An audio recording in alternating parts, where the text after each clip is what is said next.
Hello and welcome to the Night Watch Show's live news broadcast and discussion. So our goal today is to cover some of the top stories in your area, wherever you may be around the world, in as short a time as possible.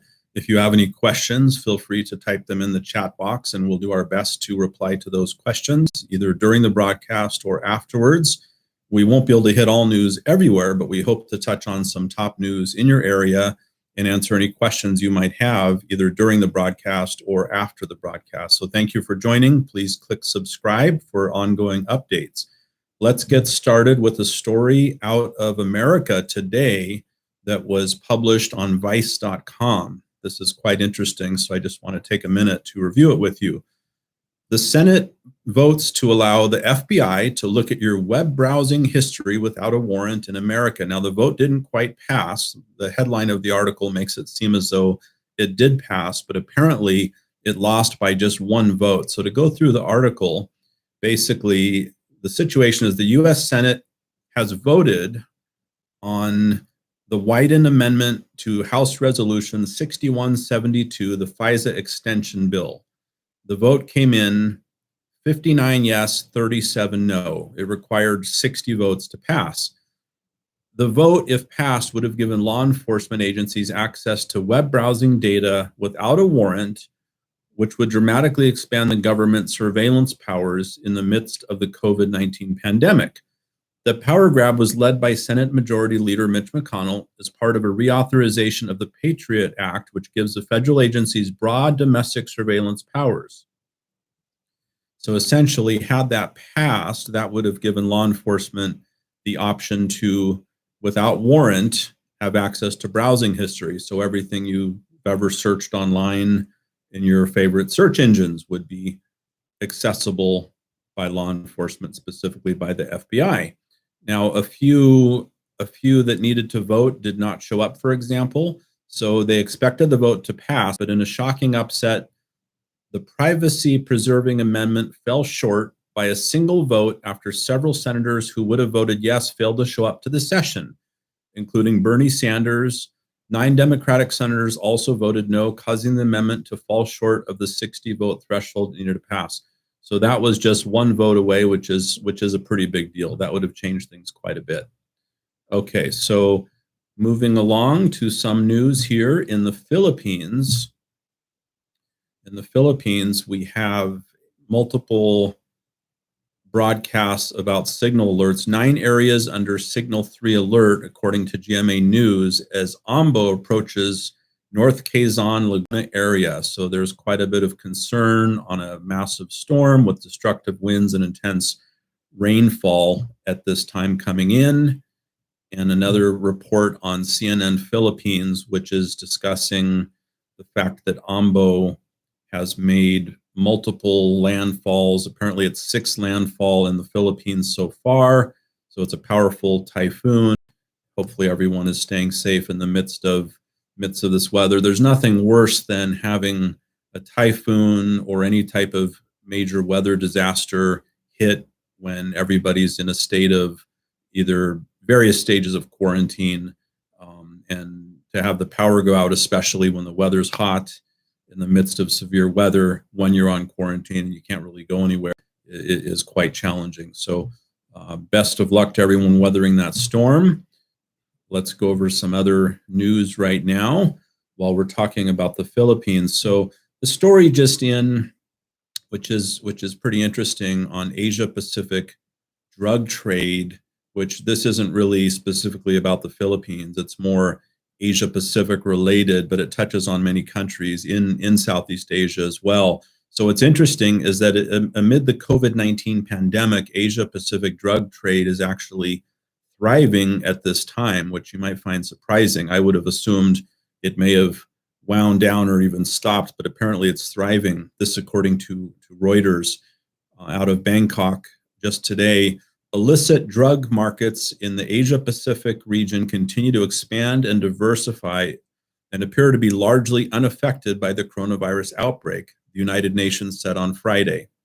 The production of methamphetamine, the most popular drug in the region, continues to hit record highs while prices fall to new lows in East and Southeast Asia, as well as Australia and New Zealand. The United Nations Office on Drugs and Crime said in a report that compiled data from 2019 to the first quarter of 2020, which brings us through the end of March 2020.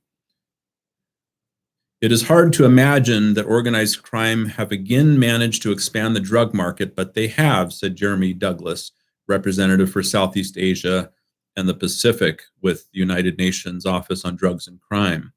While the world has shifted its attention to the COVID-19 pandemic, all indications are that production and trafficking of synthetic drugs and chemicals continue at record levels in the region. So unfortunately, it seems as though the COVID-19 pandemic has had no impact on the availability of methamphetamines in the market.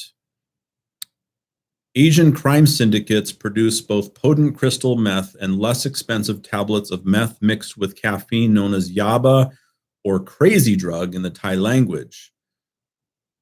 Okay, so, and just a little more on updates. In recent years, transnational crime groups based in Hong Kong, Taiwan, and Macau have expanded the sophistication and scale of methamphetamine production in industrial scale labs in northern Myanmar and widened their distribution networks as far as Japan and New Zealand. Reuters was also told that regarding recent intelligence, there had been no change in the street price of methamphetamines in Bangkok or Manila, the capitals of Thailand and the Philippines, and the biggest markets for the substance in Southeast Asia. So unfortunately, despite the pandemic, despite quarantines and lockdowns, the drug trade appears to be continuing and perhaps even thriving. Not sure if it's actually increased, but it hasn't decreased, unfortunately. Okay, so just moving along here, some more news in the Philippines. The pandemic has hampered Philippines' mass evacuation as the typhoon hits. The coronavirus pandemic is complicating Philippine efforts to move hundreds of thousands of people into evacuation centers where social distancing is hard to enforce as a strong typhoon pummeled through its eastern provinces. And I can only imagine trying to evacuate everyone into shelter-type areas while maintaining social distancing amidst the pandemic is really quite difficult. So it seems that that's a challenge right now. Provincial and city governments, many of which are already strapped for resources due to the outbreak, are grappling with logistical and space issues, with an estimated 200,000 people needed to be moved from their homes in coastal and mountainous areas because of fears of flooding and landslides. So that is really quite a challenge. With an average of 20 typhoons every year hitting the Philippines, an archipelago of more than 7,000 islands, the challenges faced by stretched-thin local governments offer a grim preview of disaster response at the time of COVID-19. So there certainly couldn't be a worse time for it to hit. The typhoon was forecast to move northwestward and hit Luzon, the country's largest island that includes the capital Manila, which remains in a state of lockdown essentially. Images shared on social media showed the powerful typhoon bringing intense rain and violent winds in areas along its path, toppling trees, knocking out power, and destroying homes. In the town of Buhi in the province of Camarines Sur, hundreds of evacuees were given face masks before they were allowed to evacuate centers. Okay, so that's quite a concern. Hopefully that plays out in a way that the typhoon dissipates quickly. Not easy to manage that in the midst of the pandemic. Meanwhile, the Philippine Health Ministry reported 18 new coronavirus deaths and 258 more infections. Okay, so let's move on a little bit here to some other news in the region in terms of, let's look at Southeast Asia. Overall, Vietnam is reporting 24 new coronavirus cases, all of them imported. So people returning to Vietnam, and essentially it's Vietnamese citizens returning from Russia.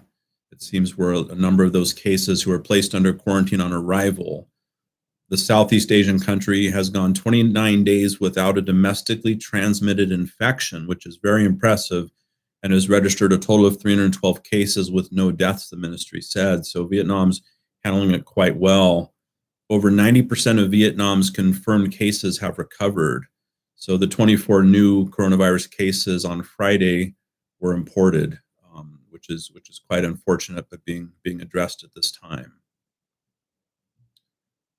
Okay, let's move on a little bit to some other regions of the world. And if you do have any questions, please put those in the chat box, and I'll do my best to get those answered for you. Okay, let's look at more news related to the coronavirus as it's coming in right now. So in Bangladesh, in one of the refugee camps, unfortunately, there have been reports of coronavirus outbreak in the Rohingya refugee camp. So that is obviously a concern because it's quite hard to have any type of social distancing in such a situation as that. And that's one of the challenges that we have in many countries and from America, just globally, is what happens when there are cases of coronavirus in a situation such as a refugee camp, even in a prison, for example. Very hard to manage, especially when there's overcrowding. It's quite hard to manage the social distancing, which leads to really rampant spread of the virus. Another news story just out from Taiwan. So Taiwan rejected China's main condition for participation in the World Health Organization. That's been going on recently. Taiwan feels that they're being left out of any type of coordination or information from the World Health Organization. Non-WHO member Taiwan has lobbied to take part as an observer in next week's World Health Assembly, WHA, drawing strong objections from Beijing. Taiwan says the coronavirus pandemic has made it more urgent than ever that it be allowed proper access to the WHO. China says Taiwan can only participate under the One China principle, in which it accepts it as part of China. So that's quite a complicated issue going on. Okay, moving along. So this is all news in the last 24 hours.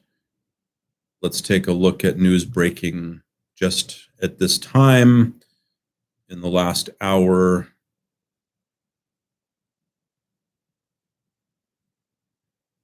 Okay, so just out from Cathay Pacific Airlines and Cathay Dragon, they carried a total of 13,729 passengers in April, which is certainly not a lot of passengers based on normal levels. So that's way down. Of course, that's a huge drop.